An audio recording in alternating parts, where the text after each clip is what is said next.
ఓం గం గణపతే నమః. ఓం ఐం తస్సోతరే హ్రీణ్యం భర్గో క్లీం దేవస్య ధీమహి చాముండాయే ధియో యో విచైనః ప్రచోదయాత్. నేను మీ గుణబ్రహ్మ సరస్వతి. త్రిశక్తి టీవీ యూట్యూబ్ ఛానల్కి స్వాగతం. ఈ వీడియో ద్వారా ఒక చిన్న విషయం అనే మీరు అనుకుంటారు, కానీ ఇది చాలా పెద్ద విషయం అని మీకు అర్థమవుతుంది. ఎలాగంటే చాలామంది మనము సమాజంలో గమనిస్తుంటే వారు దగ్గుతోనూ శీతలాలతోనూ అంటే జబ్బు కలిగినటువంటి జలుబుతోనూ అలాగే మాట్లాడుతూ ఉంటారండి. మనం మాట్లాడుతున్నట్లుగానే మాట్లాడుతుంటారు, మధ్యలో అంటారండి. అంటే అర్థం ఏమిటి? ఒక విధంగా సెకిలింపిస్తారు. అంటే దీనికి సంబంధించినటువంటి వ్యాధి ఏమిటి? 70% మందికి ఇలాగా మన సమాజంలో చూస్తుంటాం.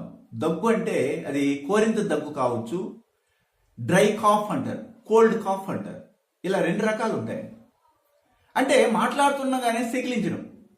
అందువల్ల ఇతరులు చూస్తే ఈ రోగిరా ఎప్పుడు చూసినా రోగిష్టి ముఖం వేసుకుంటాడని కూడా మనల్ని అనుకునే అవకాశం ఉంటుంది. మన శరీరంలోకి క్రిములు నోటి గుండా వెళ్తుంటాయండి ఎక్కువగా. మన ఆహారం తీసుకునేటప్పుడు కూడా వెళ్తుంటాయి.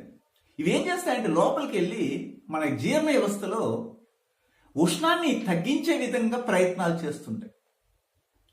అందుకని అనవసరమైనటువంటి జీర్ణ వ్యవస్థ దెబ్బతిని మనం తీసుకున్న ఆహార పదార్థాలు కూడా ఒక్కోసారి జీర్ణం కావు. ఈ థ్రోట్ ఇన్ఫెక్షన్ జరుగుతుంది.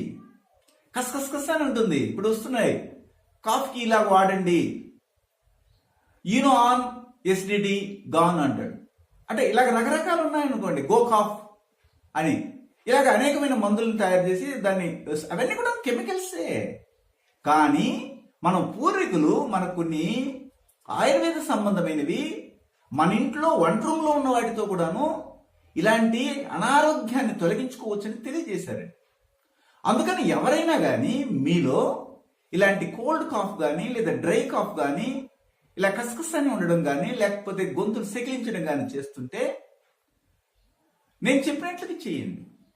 అది ఎలాగంటే అల్లం రసము, అలాగే చిన్న ఎర్రగడ్డ రసము, అలాగే నిమ్మకాయ రసం మూడింటిని సమంగా కలుపుకోండి.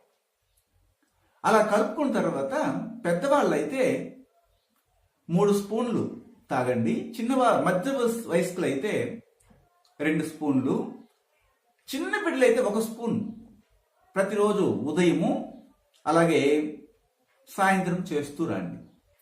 గమనించండి, దాదాపు మీకు 16 రోజుల్లోనే అది ఏ విధంగానో వచ్చుండి ఈ దగ్గు మట్టుమాయమైపోతుందండి.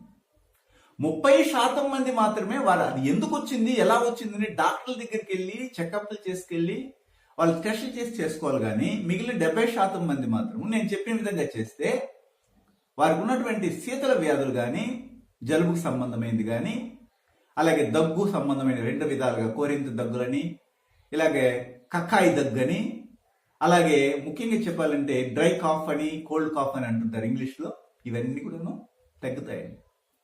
ఈ విషయాన్ని మీరు ఉపయోగించుకుంటూ ఎవరైనా అవస్థలు పడుతుంటే వాళ్ళకి తెలియజేయడానికి షేర్ చేయండి, వీడియోని లైక్ చేయండి.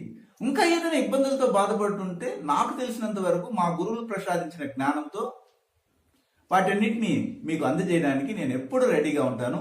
మీ గుణబ్రహ్మ సరస్వతి. సర్వే జనా సుఖినో భవంతు. శుభం భూయాత్.